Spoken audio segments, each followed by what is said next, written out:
Welcome back. We are glad you are still keeping us company. We want to move on to the next segment, and this is where we get to have a look at what the dailies have for us this morning. The hashtag still remains to be Good Morning Kenya on Twitter. Our official station handle is at KBC Channel 1.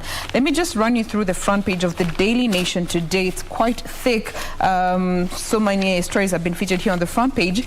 We start with this particular case here that has been captured in great detail here at the back page of the Daily Nation concerning the reprieve as court blocks fuel tax, with the High Court suspending the taxman decision to increase excise duty on fuel pending the determination of a case that was filed by two Kenyans, which the judge issuing this temporary order, that is Justice James Makau, said that the two Kenyans who were challenging this new duty on fuel, that is Mr. Isaiah Odando and Mr. Wilson Yatta, they have demonstrated where is this again? Yes, they have demonstrated that they have a strong case against KRA with the likelihood of success. So this is a temporary order that was issued barring, or rather stopping this, the effect of this new tax that was meant to be imposed on excise duty when it comes to petrol and petroleum products. Moving on to some health conversation, why Kenya is unable to roll out the Pfizer vaccine. 10 days after it landed into the country, we are yet to start the rolling out of the Pfizer vaccine. I'll be giving you more details as has been captured on this particular daily. Coming to the main read, ministers at center of Uhuru's succession. Now, this is in regards to some powerful cabinet secretaries whose influence will shape the 2022 presidential elections, whether they run or not.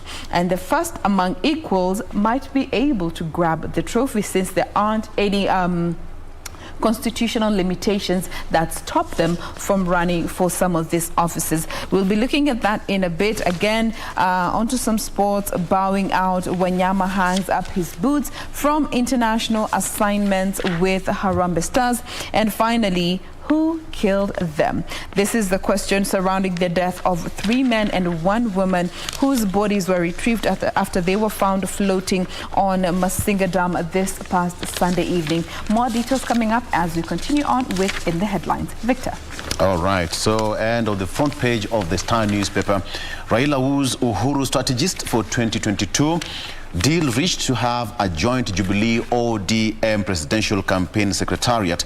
That is what's making on the front page of the Star here. And of course, we have got some pictures there of the late Dr. James Gakara and his 2 children during a requiem mass yesterday at Holy Trinity Catholic Church in Nakuru yesterday. Okay. Still on the front page, Joho tells of DP Ruto over his bottom-up economics. Mombasa Governor Hassan Joho yesterday renewed his attack on Deputy President William Ruto, saying that he shares blame for the problems that have bedeviled the country. He accused Ruto of misleading Kenyans with his bottom-up economic model. Joho said Ruto was fond of reminding the people that they are poor. That is on the front page of the Star. Again, this is to teachers. Costly affair. Teachers to part with 1.3 billion shillings annually for mandatory training. Let me give you the details here. Teachers will part with 1.3 billion shillings each year to cater for the disputed and recently introduced teacher training modules. And an analysis has now shown. Now, the modules introduced last week by the employer, the Teachers Service Commission, require teachers to retrain and renew their teaching licenses every 5 years. Now, the contract in possession, which is out there, says that reveals that teachers will be required to pay 6,000 shillings each year and 36,000 shillings for each module. Now, to complete the 6 modules, they will need 180,000 shillings. Now, the training has been packaged in 6 modules, with each taking 5 years to complete. Now, this means it will take 30 years for a teacher to complete the training. All right. Story on Dr. Gakara, mental wellness for medics stressed as Dr. Mont, widow, calls 8 years of marriage great and beautiful. Residents praise good doctor, and their associations made the calls yesterday at the Requiem Mass for Dr. Gakara, who and his 2 children, aged 5 and 3. The Nakuru doctor apparently killed his 2 children and himself with the drugs. The case and the cause of the murders and suicide is under investigation. Now, the Kenya Medics Association said that healthcare workers bear a heavy burden of patients' problems, yet they themselves often need counseling. So they are calling for more mental awareness amongst the medics in the country. And briefly, Jen, before I give it back to you, Regina, Raila takes on Uhuru strategies for 2022 presidential campaigns. Opposition chief Raila Odinga will tap President Uhuru Kenyatta's think tanks as he builds his campaign machine for the general election. Now, it seems that some of the close advisors and financiers in 2017 are crafting a presidential campaign strategy for Raila. Wealthy and influential businessmen are at the center. Now, the tycoons who previously aligned themselves to state-backed presidential candidates are expected to work closely with some of the Jubilee's 2013 and 2017 strategists. Here, some of the strategists, Uhuru strategists, likely to play a role in Raila's 2022 presidential campaign team. We have got David Murathe, who is the Jubilee Party Vice Chairman. We have got Francis Kememia, Nyandarua Governor. He was also Kibaki's key strategist and was instrumental in 2013 transition. We also have Titus Ibui, Vice Chairman, Mount Kenya Foundation. And lastly, we have got Raphael Tuju, the communication guru and Jubilee Secretary General. That as far as politics is concerned. Regina. Front page of the Standard has a similar, overview of stories that have been making headlines in the country over the last 24 hours. The issue of Raila, going for the heart of Mount Kenya. He just wound up a 3-day tour of Mount Kenya region, including Nyeri and Murang'a, as well as Kiambu counties. So today he's also going to be meeting members of the Mount Kenya Foundation there as he continues, to just make moves ahead of 2022. There's been a lot of talk in regard to, what his take, or rather who are going to be backing him from Mount Kenya. But it's very clear we have some leaders who have come out saying strongly that they're going to be supporting his presidential bid from Mount Kenya region for 2022.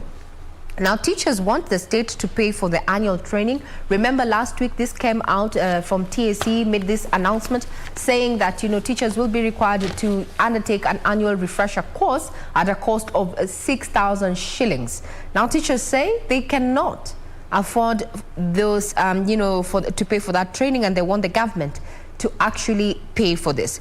The number is 340,000 tutors who are expected to undergo the courses to keep their jobs.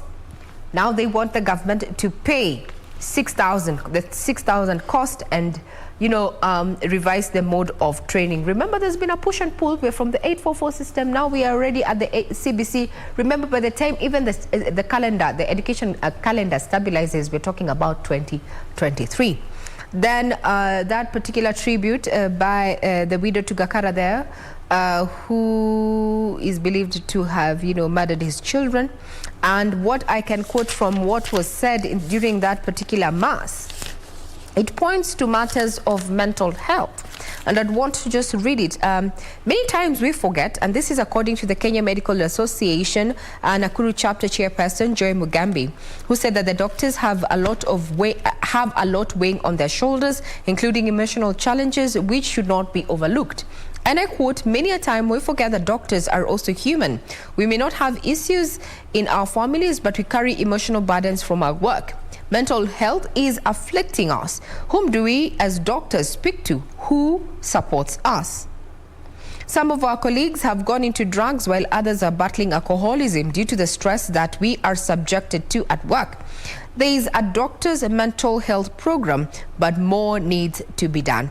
This is according to Central Rift OB Association Chair Felix Asita, who described Gakara as a selfless person who was always a call away at any time of day or night. That indeed was a story that took the country by storm there, especially with a twist there where, you know, the alleged perpetrator, remember this was just when the news came out, we were expecting a recovery from the good doctor so that he could actually, you know, answer or rather explain what exactly happened, that his son and his daughter, you know, died in that incident. That his children, Dylan was 5, Haley was 3, and they will be buried today at the Mbarak home in Gilgil, Nakuru. At the same time, when you're talking about the issue of mental health and such, it's been an issue. And remember, there was a task force that was set up by President Uhuru Kenyatta there, and headed by Frank Jenga, Dr. Frank Jenga, who is a renowned, you know, psychologist there. It actually put mental health, you know, as an issue, or rather mental health and wellness as an issue that the country is grappling with. Now we have a 15-year-old boy who is suspected to have killed a neighbor, and he appeared in before an Eldoret court to face murder charges. The boy is in class 7, and according to the charge sheet, the minor murdered 44-year-old Jackson Liboyo on September 13th, 2021 in Kaptuomo, Nandi County. According to the lawyer of this 15-year-old boy, he argued and requested the court to consider releasing the minor on reasonable bond terms. My client is a minor, school-going boy.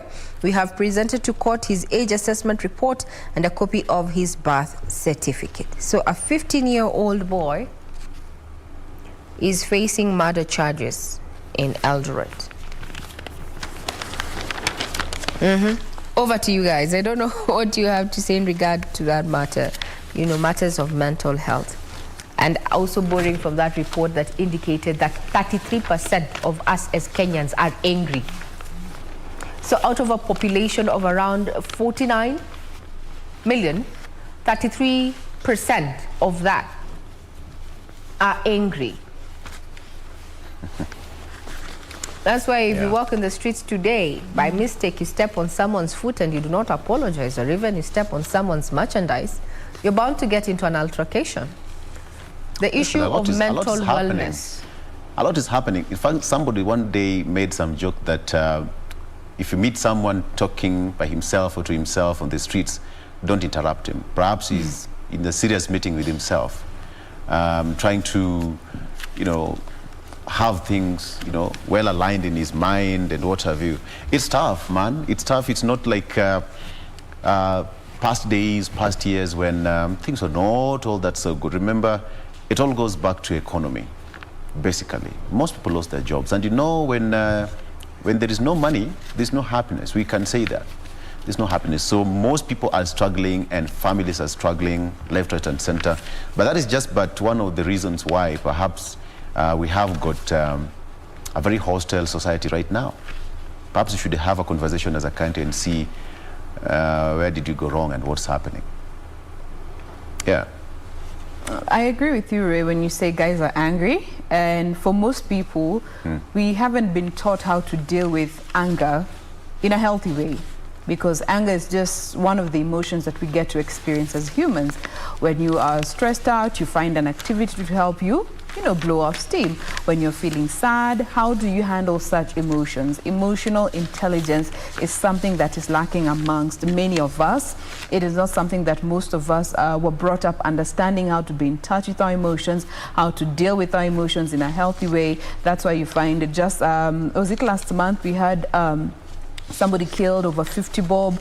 We are hearing so many cases of abduction, guys being murdered left, right, and centers, couples killing each other, and yet these are people that once loved each other in inexplicable ways. So I agree with you, Regina, guys are angry.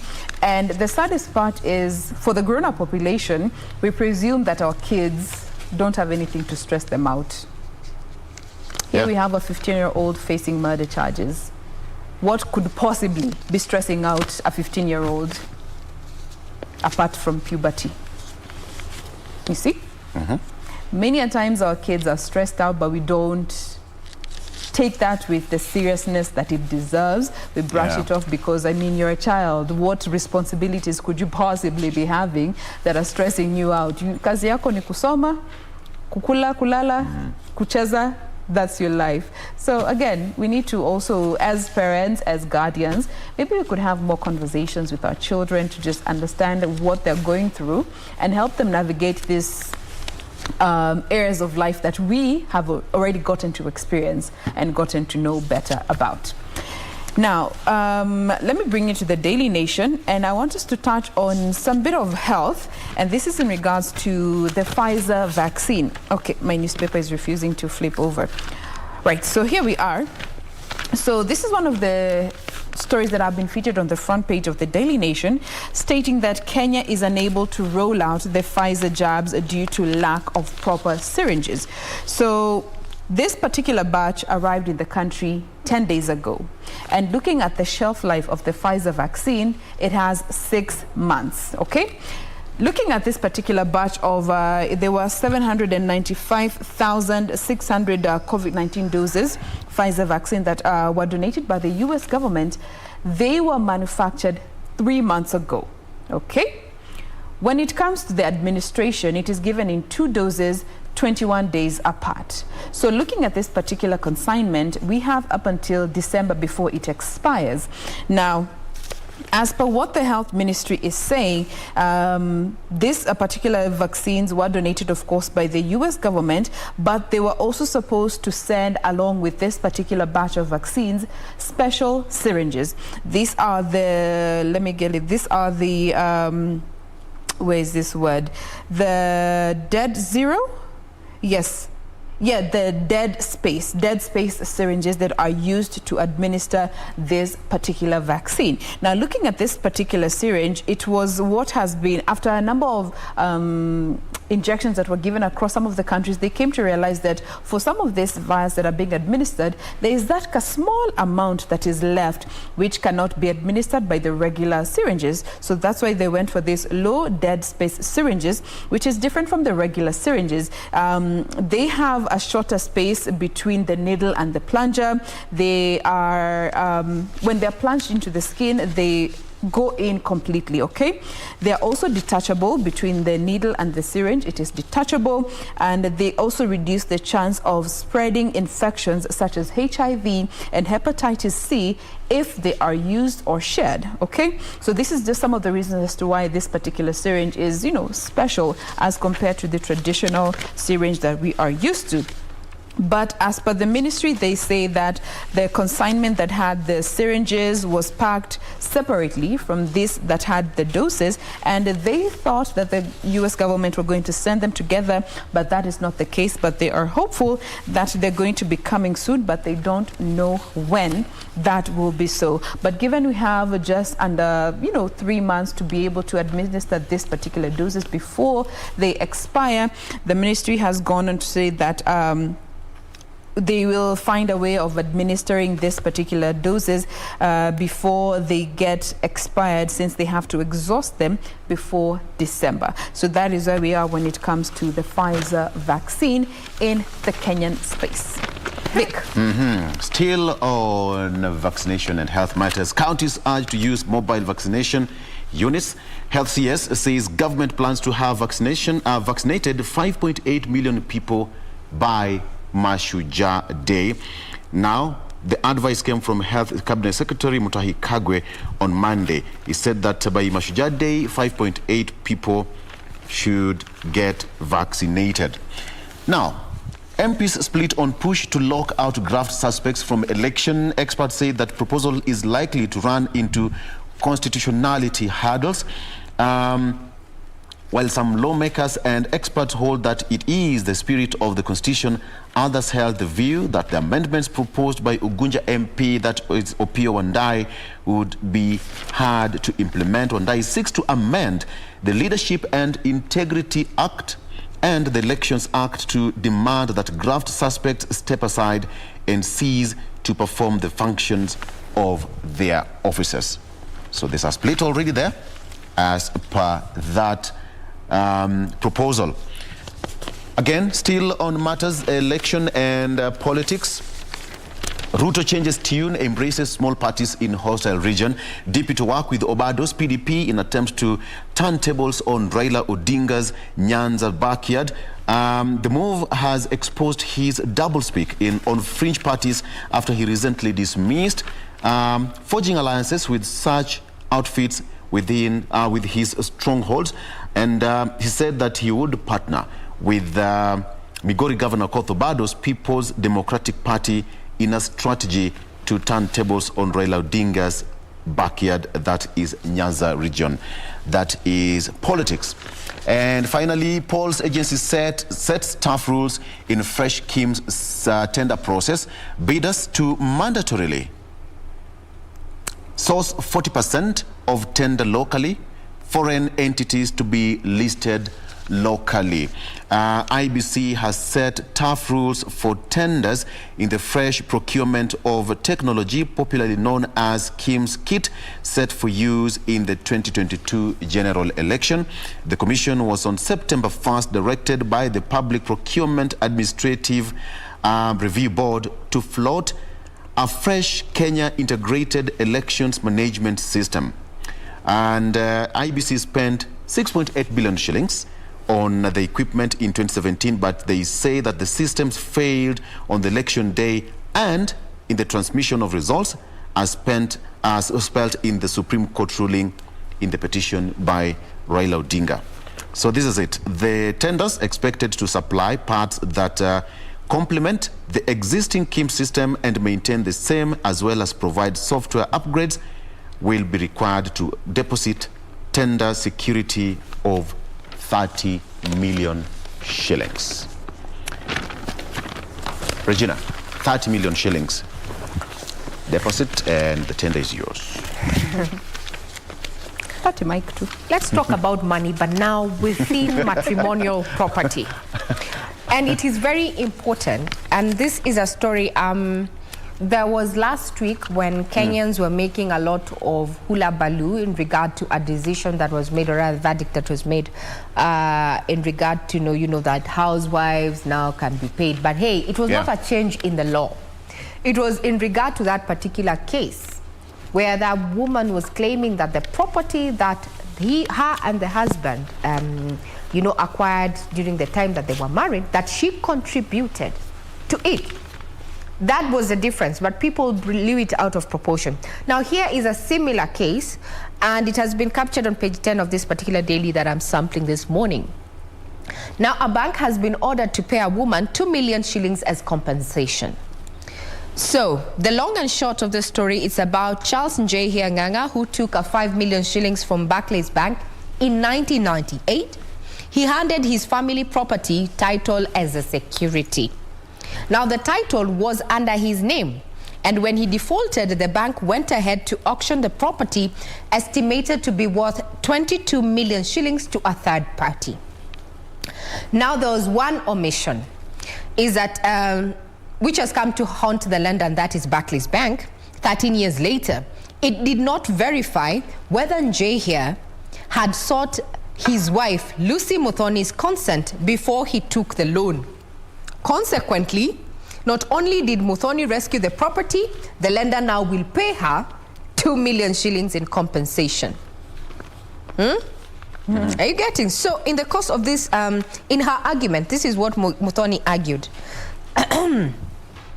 The loan was co-owned between her and the husband, yes. However, it was registered in Njehia's name, yes. Lucy testified that they would jointly pay the loans. On her part, she serviced the HFCK's loan using her teacher's salary as well as proceeds from her business. Muthoni had receipts of the transactions. And that is where I want to zero in on Jane and Victor. Do you have receipts, documents to show that you have contributed? Half the time, a majority of women especially, the contributions you make towards investments, you do not put it on paper. Sometimes you're told secure the bag. But here, you need to be prudent, because if this lady was not prudent, and was not genuine, they would have lost this property. So it goes on to say that even the bank could not even identify other bidders because they auctioned the property. They only sold to one third party.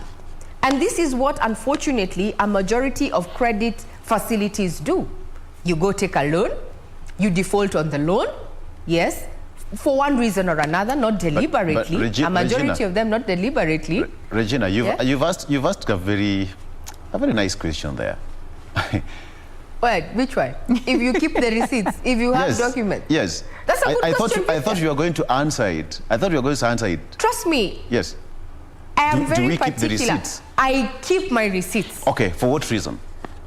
Accountability. Thank you. At the end of the month, listen, Victor, you've asked me a question, so let me adequately respond. No, you Victor, asked it was a a question you asked. You asked a question. So let me Regina. adequately respond.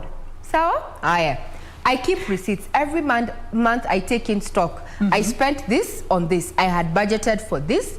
However, this was above budget. Right? So it means either I need to cut down on my next month. And I even have a whole envelope that shows purchases I have made it be electronics, furniture, and such. I do. I just happen to keep the documents. And over the last few months, I learned something else, Victor. That when you're in a relationship, also you have to be very open financially. You have to be open to your partner financially, whether you're female or male. And I learned what this helps with is that you know what you have as monies as a couple. You know what you have, such that even when you're planning for the future investments, you know, by this is an investment we can take in and it's going to take us this amount of time, yes, and we're going to pay X, Y, Z. It helps. But now this, you keep your money, then there's her money, then you all clash at some point. It is good to be financially open to the right partner and keep your document, ladies. Keep your documents. If you're making any contribution, whether male or female actually, keep the documents because you never know what is going to happen. So this man took a loan. Yes. The house, they were chased from the house that was their matrimonial home. And now the lady has been in court for the last over 10 years and she's gotten reprieve. This bank is going to compensate her. Now, Ray, as we also bring this segment to a close, I like what you have said, but still, remember, even in a relationship, marriage, committed, consent is also key. Because when it comes to the courts, privacy is king. Violate that, the courts will not listen to you, regardless of how you went about your business. As long as you did not get consent from the other partner, privacy will always be king and the courts will always stand by that. So I do believe we've come to the end of this particular segment. But before you close, Jane, we need to ask Victor if he keeps his documents. Do you keep your receipts? Yeah, you only keep receipts for accountability, but not for malice. Simple. Oh, yeah, that's what we're talking about. We're not talking about malice. We're talking about accountability. You know, I had a joke somewhere. I had a joke among my male friends. They said, after every, especially Friday, Saturday, they clean out their wallets and remove all the receipts because their wives and their girlfriends will go through their wallets and get the receipts and get to know where it is they had spent their Friday and Saturday, you know? Because, you know, you get your receipt and it shows ulikuwa kwa hoteli XYZ, no ulikuwa umesema umeenda car wash. Anyway, that's on a lighter note. And on that note, we close ITH. We're back with so much more that we have lined up for you. Stay with us.